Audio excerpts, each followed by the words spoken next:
Salut à tous et bienvenue pour un nouvel épisode des Actus F1 de la semaine, votre rendez-vous hebdomadaire de retour pour avoir toutes les news sur la Formule 1 et je vous le glisse dès le début de l'émission, c'est le retour de ce format en vidéo, mais on a déjà fait il y a à peu près 2 semaines un live pour revenir sur toute l'actu Formule 1 de juillet avec un invité. On a dit plein de choses intéressantes, je vous invite à aller le voir, je le mets en description. Il y a pas mal de trucs qui sont déjà périmés, c'est pourquoi on va d'ores et déjà faire une mise à jour, notamment sur le marché des transferts qui évolue extrêmement vite. Et pourtant, cette saison, on annonçait un marché des transferts assez calme. Les grosses écuries, donc Red Bull, Ferrari, Mercedes, ne changeront pas leur binôme, mais on n'attendait pas non plus de changement chez celles qui suivent, c'est-à-dire Alpine ou McLaren. On avait d'ailleurs confirmé un Daniel Ricciardo pourtant en difficulté chez McLaren. En tout cas, celui-ci avait insisté sur le fait qu'il serait bien dans la voiture l'année prochaine et on semblait prendre cette direction du côté de l'écurie britannique jusqu'à ce que tombe cette bombe ou en tout cas quelque chose que l'on n'attendait plus vraiment. On en avait parlé déjà, mais à ce moment-là, dans ce timing-là, on ne s'y attendait plus vraiment, la retraite de Sébastien Vettel. C'est à ce moment-là d'ailleurs qu'on a fait le live, on a discuté un petit peu des raisons, des potentiels remplaçants, on n'en voyait d'ailleurs quasiment pas à ce moment-là. Quant au futur de Sébastien Vettel, il devrait se faire assez loin de la Formule 1, même si Stefano Domenicali veut lui proposer un rôle à la FIA, on verra comment ça évolue. En tout cas, on avait établi le profil type du remplaçant qu'il faudrait à Aston Martin, c'est-à-dire un pilote qui ressemble en fait un petit peu à Sébastien Vettel, un pilote rapide, mais avec beaucoup d'expérience pour construire le projet Aston Martin, épauler le jeune Lance Stroll, et à ce moment-là, des profils qui pouvaient apparaître comme idéaux, ça aurait été Fernando Alonso, mais complètement improbable, il a l'air signé avec Alpine, ou encore un Daniel Ricciardo, mais là aussi pas de raison pour lui d'aller chez Aston, jusqu'à ce fameux lundi matin du 1er août, où la nouvelle est tombée, Fernando Alonso rejouera bien Aston Martin. Bon, les raisons, a priori, elles semblent quand même être assez économiques, hein. On peut penser que le contrat qui a été proposé au pilote espagnol est très important. C'est aussi un contrat de long terme, on parle de plusieurs saisons, a priori 2 ou 3. Mais en tout cas, clairement, pour Fernando Alonso, on l'inscrit dans la durée, dans un nouveau projet. Et donc, il a fait le choix d'aller là-bas plutôt que de rester chez Alpine, où il était potentiellement en sursis avec un certain Oscar Piastri dont on va reparler, mais où en tout cas, on ne lui proposait a priori qu'une année certaine en contrat, avec éventuellement une autre en option. Mais on ne voulait pas le garder sur du très long terme. Fernando Alonso plante alors une sorte de couteau dans le dos à Alpine puisque Vettel prend la décision de prendre sa retraite le mercredi, Aston Martin l'annonce le jeudi, des contacts étaient déjà établis avec Alonso du côté de l'écurie britannique, mais voilà, c'était plutôt une solution de repli si Vettel annonçait sa retraite. Ça se fait, on signe directement, dès le samedi soir, Alonso signe avec les Verts, et pourtant, le dimanche, il annonce et il dit à Otmar Szafnauer, ne t'inquiète pas, on va en discuter cette semaine, ça va aller très vite, je n'ai signé chez personne. Le lundi matin, Alpine apprend dans la presse qu'Alonso s'en va chez une écurie rivale, et donc ils vont activer une option dans le contrat d'Oscar Piastri, leur pilote de réserve excellent et très prometteur, pour qu'il conduise tout simplement l'année prochaine aux côtés d'Esteban Ocon. Il fallait le verrouiller au plus vite. L'annonce est faite, un petit peu de manière étonnante, mais très rapidement, donc on a l'annonce que Oscar Piastri sera aux côtés d'Esteban Ocon. Pourquoi étonnant? Parce que c'est pas une annonce avec une effusion de joie. Oscar Piastri ne réagit pas sur ses réseaux sociaux, il n'y a pas de déclaration. Pourtant, il arrive pour la première fois de sa carrière en Formule 1, ça devrait être une effusion de joie et il n'y a pas de citation dans le communiqué d'Alpine. Donc c'est un petit peu surprenant et on doit attendre quelques heures avant d'avoir ce tweet où Oscar Piastri révèle que l'annonce a été faite sans son accord, qu'il n'a pas signé de contrat avec Alpine pour l'année prochaine, mais surtout la dernière phrase qui est une brutalité et d'une froideur terrible, je ne conduirai pas pour Alpine l'année prochaine. Ce n'est pas, on n'a pas encore décidé ou quoi, c'est vraiment, c'est certain, je ne serai pas avec eux l'année prochaine. L'écurie française, quant à elle, est sûre de son coup, elle est certaine de contractuellement parlant pouvoir prolonger Piastri, enfin se faire signer Piastri plutôt dans l'écurie principale, elle qui a quand même énormément investi dans ce pilote et qui donc veut maintenant en avoir les fruits. Ils tiennent malgré tout un très bon duo de pilotes, même si l'expérience disparaît un petit peu en termes de rythme pur, Ocon-Piastri, c'est quand même vraiment solide, donc voilà, il n'y a aucune raison de ne pas le signer. Et malgré cette déclaration-là, Alpine veut toujours d'Oscar Piastri, même si ça doit passer par la justice. Le tweet du pilote australien a beaucoup fait parler, il a été repris énormément dans le monde du football, du cyclisme et dans énormément de sports. Et il a même été repris dès le lendemain par Alexander Albon qui a parodié ce tweet en annonçant sa prolongation avec Williams. On l'attendait, mais voilà, c'est confirmé, le Thaïlandais sera au volant de la Williams pour au moins les 2 prochaines années. prolongation plutôt logique et donc petite dédicace sympa au tweet d'Oscar Piastri de la veille. On peut penser que Williams a voulu le verrouiller au plus vite quand on voit que ça y est, le marché a complètement explosé. Il pourrait y en avoir de partout, il y en a déjà un petit peu de partout et maintenant les clés du marché des transferts sont tenues par la décision qui sera rendue pour savoir si Piastri conduira chez Alpine ou McLaren et il se pourrait que ce ne soit pas les écuries qui décident entre elles mais plutôt la justice comme je vous en parlais. Pour expliquer un petit peu la situation, Alpine avait 3 pilotes. Esteban Ocon, qui a un contrat jusqu'en 2024, verrouillé. On pensait prolonger Fernando Alonso d'une ou deux saisons, mais il fallait placer Oscar Piastri en Formule 1. Il y a donc d'abord eu des discussions avec Williams pour le prêter en attendant, puis ensuite avec McLaren, puisque Piastri espérait et aspirait à un meilleur baquet que celui de Williams. Il a vu une opportunité avec un Ricciardo en difficulté, il a essayé de s'engouffrer dans cette brèche, lui et son manager Mark Webber, et donc ils ont signé un pré-contrat ou un contrat, là-dessus on n'a pas encore tous les détails, qui a été validé par le FIA Recognition Board, donc en gros l'instance qui valide les contrats de la Formule 1, tout comme d'ailleurs le contrat d'Oscar Piastri avec Alpine pour 2022 avait été validé. Ce contrat a été validé avec toutes ses options et il semblerait qu'il y avait donc différentes clauses, il y a toujours énormément de clauses dans un contrat, c'est extrêmement complexe, mais d'après les rumeurs que l'on a eues, si Alpine voulait avoir Piastri dans son écurie principale d'ici 2023, il fallait le faire avant le 31 juillet. Or, Fernando Alonso a annoncé son départ d'Alpine le 1er août au matin. Cependant, il y a des rumeurs comme quoi on pourrait aussi activer d'autres leviers, puisque là-dessus encore, je n'ai pas les détails, c'est du droit assez compliqué. Si vous avez plus d'infos, n'hésitez pas dans les commentaires, mais il semblerait qu'en droit européen, quand un contrat se termine le dimanche, ce qui est le cas, c'était un dimanche 31 juillet, il est prolongé au lundi. Et donc il faut voir quand tous les leviers ont été activés. Bref, ça va être clairement une bataille qui va être poussée devant les tribunaux parce que Alpine veut son pilote et dans le pire des cas, veut un dédommagement parce qu'elle a énormément investi dans ce pilote.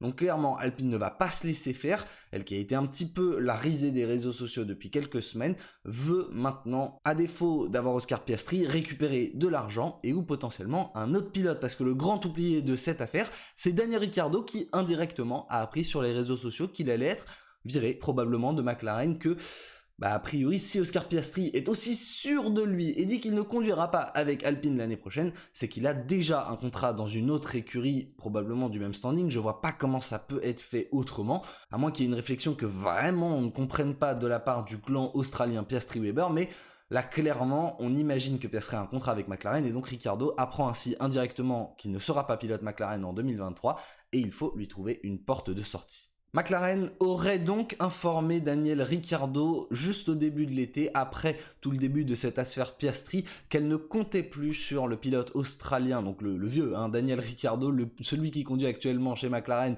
pour la saison 2023, et donc Ricciardo doit trouver une porte de sortie. Ça tombe bien, on cherche un pilote chez Alpine et il semblerait que ça va être très compliqué d'une manière juridique, chacun va essayer de récupérer un pilote, de l'argent d'une quelconque manière, mais en tout cas pour nous suiveurs de la Formule 1, on se dirige plutôt vers un Piastri chez McLaren et Ricciardo de retour chez Alpine. Alors certes, il y a un petit côté pour Ricciardo et Alpine où on revient sur ce mariage qui s'est séparé fin 2020, Cyril Abiteboul disait d'ailleurs qu'il était certain que Ricciardo regretterait sa décision, il a peut-être raison aujourd'hui. En tout cas, si on met de côté cette fin d'histoire un petit peu compliquée entre Renault à l'époque et Daniel Ricciardo, en termes de profil, on a un pilote expérimenté, rapide, on peut encore croire en son potentiel.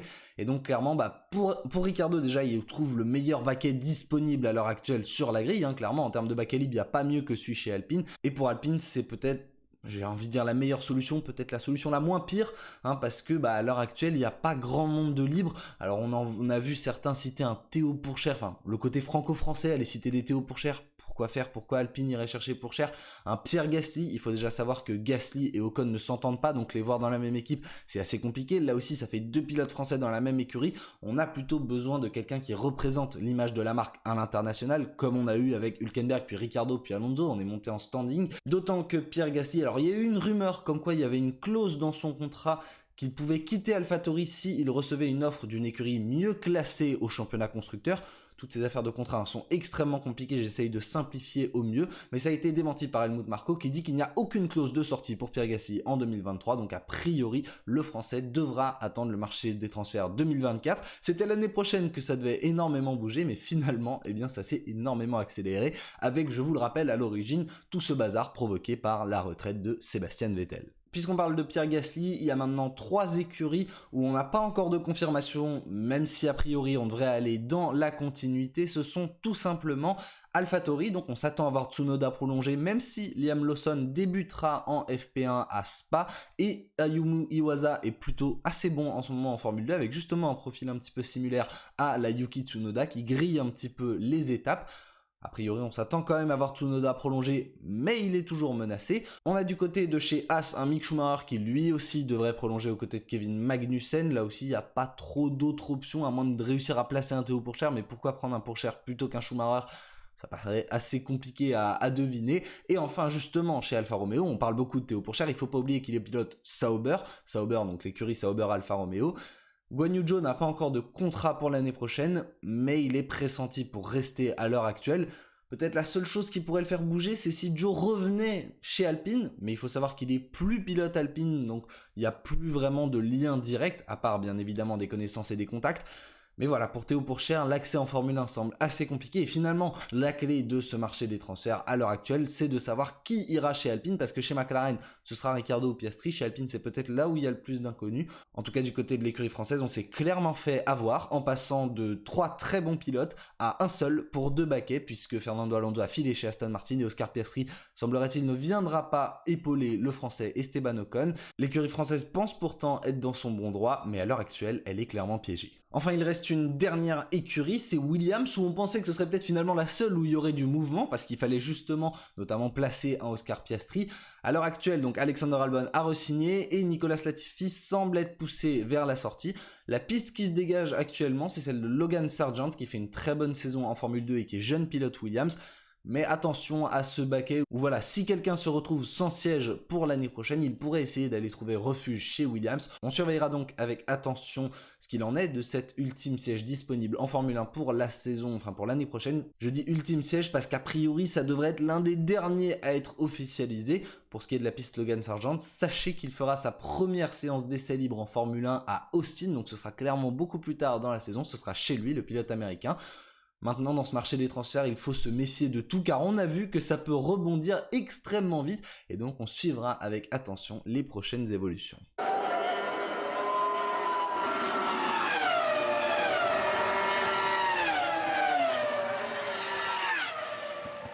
300 à l'heure, on va aller plus vite sur le reste des actualités F1 de cette semaine. On parle un petit peu de performance assez rapidement, déjà pour dire que le regain de forme de Mercedes semble valider le bon fonctionnement du concept aérodynamique sans ponton de la W13. En tout cas, George Russell semble y croire. Il veut croire au fonctionnement de ce concept et on peut imaginer qu'il sera conservé sur la Mercedes de l'année prochaine parce que oui, il faut déjà plancher avec attention sur la voiture de 2023. On surveillera donc avec attention les prochaines décisions qui seront prises par Mercedes. J'en profite d'ailleurs, tant qu'on parle de 2023, pour vous dire que le règlement est en train d'être peaufiné. Il y aura de légères évolutions et notamment l'extrémité des planchers qui sera rehaussée de 15 mm. Une décision qui, selon Christian Horner, ne les favorisera pas, mais ne devrait surtout pas favoriser les petites écuries qui devront s'en accommoder alors qu'elles ont déjà commencé à travailler sur leur monoplace de l'année prochaine. On sait qu'il y a certaines écuries qui vont commencer à travailler beaucoup plus tôt, c'est notamment le cas d'Aston Martin. Mike Crack l'a révélé, ils ont compris que 2022 était une saison ratée et ils se penchent déjà sur le futur accompagné de Fernando Alonso. Toutes ces péripéties chez Alpine nous en feraient presque oublier que la parodie de cette saison, c'est quand même la Scuderia Ferrari qui chaque week-end invente une nouvelle manière de se saboter. Mais pourtant, selon Mattia Binotto, le bilan de cette première partie de saison ne peut être que positif. Oui, Mattia. Il estime d'ailleurs que dans 12 courses sur 13, ils étaient toujours là à se battre pour la victoire. Alors en termes de performance, c'est pas complètement faux. Maintenant, Mattia, un bilan qui ne peut être que positif quand Charles Leclerc, deuxième du championnat du monde, est quand même distancé à 80 points, rien que ça, et que la Scuderia n'a que 30 points d'avance sur des Mercedes qui en début de saison étaient en perdition et qui, même si ça va mieux en ce moment, en termes de performance, c'est pas encore ça, surtout par rapport à Ferrari. C'est complètement lunaire et c'est peut-être comme ça qu'ils vont réussir justement à perdre cette deuxième place au championnat du monde des constructeurs. Si Honda n'est plus le fournisseur moteur officiel de Red Bull, il continue en 2022 d'assembler les moteurs à Sakura au Japon avant de les envoyer à Milton Keynes. La structure Red Bull Powertrain se crée, se met en place au fur et à mesure, mais pour l'instant, ils ne préparent que les moteurs et ils n'ont pas à les designer ou encore même à les assembler. C'est vraiment de la finition plus, et une grosse partie du travail est effectuée au Japon. Et bien ça va continuer ainsi jusqu'en 2025, c'est-à-dire jusqu'à l'introduction des nouveaux moteurs, puisque je vous le rappelle, la réglementation moteur changera en 2026, ce qui veut dire que la structure Red Bull Powertrain ne va pas avoir un énorme impact. Elle continue pourtant de se renforcer avec le recrutement ce mois-ci de Phil Prou, qui était ingénieur en chef de la division moteur de Mercedes. Une nouvelle fois, on va piocher chez Mercedes. On continue donc de renforcer l'entité Red Bull Powertrain, mais pourtant ce n'est pas encore un fournisseur moteur à proprement parler, puisque Honda continue d'abattre une partie importante du travail, et cela continuera ainsi jusqu'au nouveau règlement moteur, où Porsche est toujours pressenti pour équiper Red Bull. On est toujours dans l'attente de l'officialisation de ce très gros partenariat entre Porsche et Red Bull qui devrait arriver donc à partir de 2026. Je vous tiens au courant dès qu'on a du nouveau. C'est la fin d'un feuilleton qui aura occupé les directeurs d'écurie notamment tout au long de ce printemps. Le plafond budgétaire va bien être rehaussé pour la saison 2022 en raison de l'inflation et donc de la hausse des prix des composants que peuvent acheter les différentes écuries de Formule 1. Il va y avoir une indexation à 3,1% des dépenses, mais je ne vais pas du tout rentrer dans les détails économiques.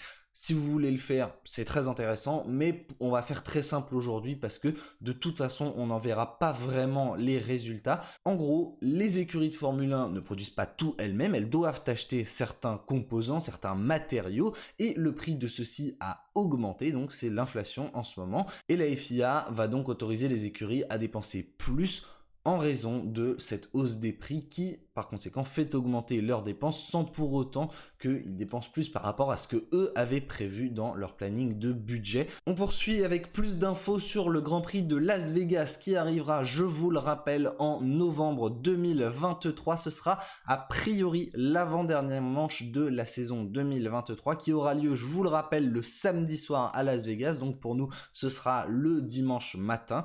Et voilà, c'est quand même assez unique dans l'histoire de la Formule 1. On aura le temps d'ailleurs de faire des rétros là-dessus. En tout cas, les news qu'on a eues récemment, c'est que le Grand Prix devrait avoir lieu une semaine avant Abu Dhabi. Abu Dhabi-Las Vegas, hein, c'est pas juste à côté, encore une fois de plus, hein, des trajets assez immenses. Mais on est habitué avec la Formule 1, écoutez, malheureusement. Et ça devrait être d'ailleurs l'avant-dernière manche de la saison pour les 5 prochaines années, quand on sait qu'Abu Dhabi a un contrat de plus de 10 ans pour être la dernière manche. Ça veut dire que pendant a priori 5 ans, on aura un enchaînement Las Vegas-Abu Dhabi sur 1 ou 2 semaines. Écoutez, c'est comme ça, hein. La F1 qui a un petit peu de bonne volonté, mais c'est quand elle veut et quand ça lui rapporte un petit peu d'argent. D'ailleurs, après ce qu'elle a appelé la réussite de Miami, même si ça n'a pas été une réussite financière sur tous les points, en tout cas il y avait beaucoup de stars présentes, ça a été un vrai show le premier Grand Prix de Miami cette année et ça a stimulé l'économie locale, c'est ça un petit peu les points positifs qui ont été retenus. Et bien la F1 a donc décidé d'investir massivement dans ce Grand Prix de Las Vegas, et quand je vous dis massivement, je ne mens pas, c'est-à-dire qu'en plus d'avoir obtenu toutes les dérogations pour fermer toutes ces grandes rues quand même de Las Vegas, on va passer par des endroits mythiques de la ville pendant donc tout un week-end de course. Eh bien, elle a acheté un terrain de 15 hectares à Vegas pour la modique somme de 240 millions de dollars. La raison, c'est tout simplement parce que un Grand Prix de Formule 1, ce n'est pas que la piste. Alors en plus, il y aura les tribunes, mais ça, ce sera un problème de plus tard. Mais c'est aussi les stands et tous les motorhomes. Ça prend quand même énormément de place. Ils avaient réfléchi pendant un temps à faire des mini-stands, des stands miniatures et décaler les motorhomes assez loin du circuit.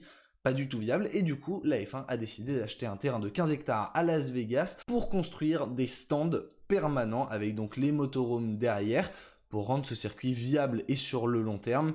Écoutez, bon bah la F1 qui dépense là où elle a envie de dépenser, il y avait peut-être plus judicieux à faire comme dépense, mais bon, c'est ainsi. Et enfin, on termine avec 2 infos beaucoup plus tranquilles. Lewis Hamilton qui devient copropriétaire d'une écurie de NFL, donc de football américain, dans la ligue principale aux États-Unis. Ce sont les Broncos de Denver. Il fait partie des copropriétaires, il investit dans cette équipe. On sait qu'il aurait pu être mêlé, en tout cas qu'il a été mêlé même à un projet de rachat de Chelsea. Finalement, il n'a pas été dans le projet final, mais en tout cas Lewis Hamilton qui s'investit dans le sport et bien au-delà de la Formule 1. Et l'autre info, c'est une info jeu vidéo, alors que la sortie de F1 Manager 22 se rapproche. Vous retrouverez maintenant la Formule 1 dans des jeux de tir. Non, ce n'est pas une blague. Après, je crois qu'il y avait eu Monaco dans un Counter-Strike. Confirmez-moi ça dans les commentaires. En tout cas, le circuit de Singapour à Marina Bay, donc décor spectaculaire, débarque dans Call of Duty Modern Warfare 2 à l'automne. Franchement, ça peut être drôle. Honnêtement, bon, là, ça peut être, on peut être critique sur certains décalages entre les univers. Là, ça peut être marrant. On verra ce que ça donne. Écoutez, moi, j'ai hâte en tout cas de voir un petit peu de gameplay là-dessus. Voilà donc pour les news de cette semaine et un petit peu plus d'ailleurs. On a rattrapé à peu près tout ce qui s'était passé pendant les vacances entre le live que je vous invite à aller voir et cette vidéo qui a été sans doute un petit peu longue. Je vous propose malgré tout de jeter un petit coup d'œil dans le rétro rapide avant le programme très léger de ce week-end.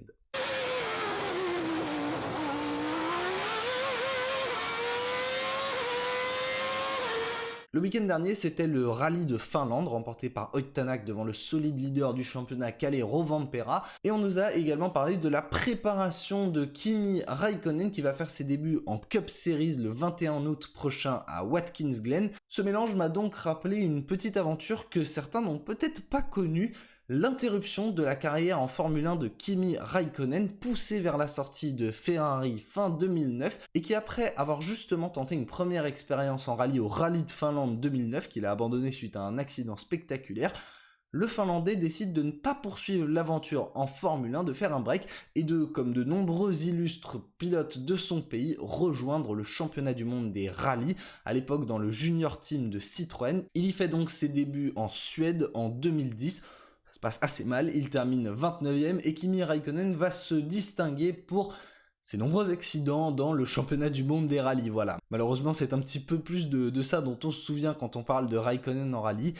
Il a eu beaucoup de moments compliqués, je crois qu'il avait eu 6 sorties de route sur les 7 premières courses, un truc comme ça, enfin bref, c'était quand même vraiment compliqué. Il abandonne son deuxième rallye au Mexique. Derrière, il inscrit tout de même ses premiers points dès son troisième rallye, donc dans le junior team de Citroën, avec une 8e place en Jordanie, puis une 5e place en Turquie, qui reste encore à ce jour son meilleur résultat en championnat du monde des rallyes. Bon, il pilotait à ce moment-là une bonne voiture, mais 5e, c'est quand même une vraie bonne performance. Il jouait clairement avec les cadors de la discipline, il ne se battait pas pour la victoire, mais il n'était pas ridicule du tout. Malheureusement, Kimi Raikkonen est bien trop irrégulier. Sur les 12 rallyes auxquels il participe en 2010, il n'en termine que 5 dans les points, il abandonne un tiers des courses. Il termine même parfois beaucoup plus loin quand il a eu un accident, même s'il a pu repartir, je vous le disais, 29e en Suède, 11e en Bulgarie, 25e en Finlande à domicile. Et en plus, le Citroën Junior Team prend fin à la fin de la saison 2010. Mais Kimi ne se laisse pas démonter et monte sa propre écurie pour la saison 2011, Ice 1 Racing, et il va participer à 9 des 13 rallyes en s'améliorant. Honnêtement, il y a plutôt des bons résultats, alors il manque quand même quelques manches.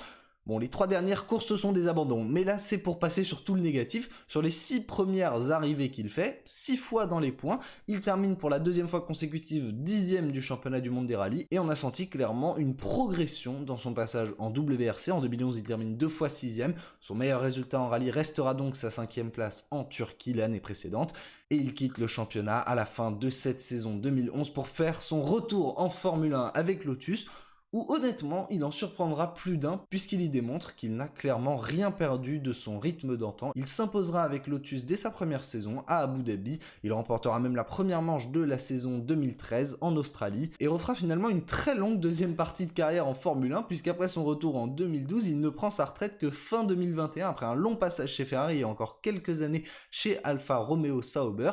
Bref, Kimi Raikkonen, l'homme qui a le plus de grands prix dans l'histoire de la Formule 1, a malgré tout fait une pause de 2 saisons dans sa carrière pour aller faire des rallyes.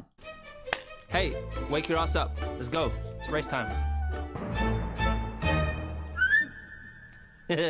Le programme de ce week-end, et en l'absence de la Formule 1, on va faire léger. Un seul événement majeur, c'est la finale du championnat du monde de Formule électrique avec 2 manches à Séoul, samedi et dimanche. C'est à suivre sur Eurosport et la chaîne L'équipe. Stoffel Vandoorne est un solide leader, même s'il a encore mathématiquement 3 concurrents pour le championnat, en la présence de Eduardo Mortara, Mitch Evans le mieux placé et le français Jean-Éric Vergne.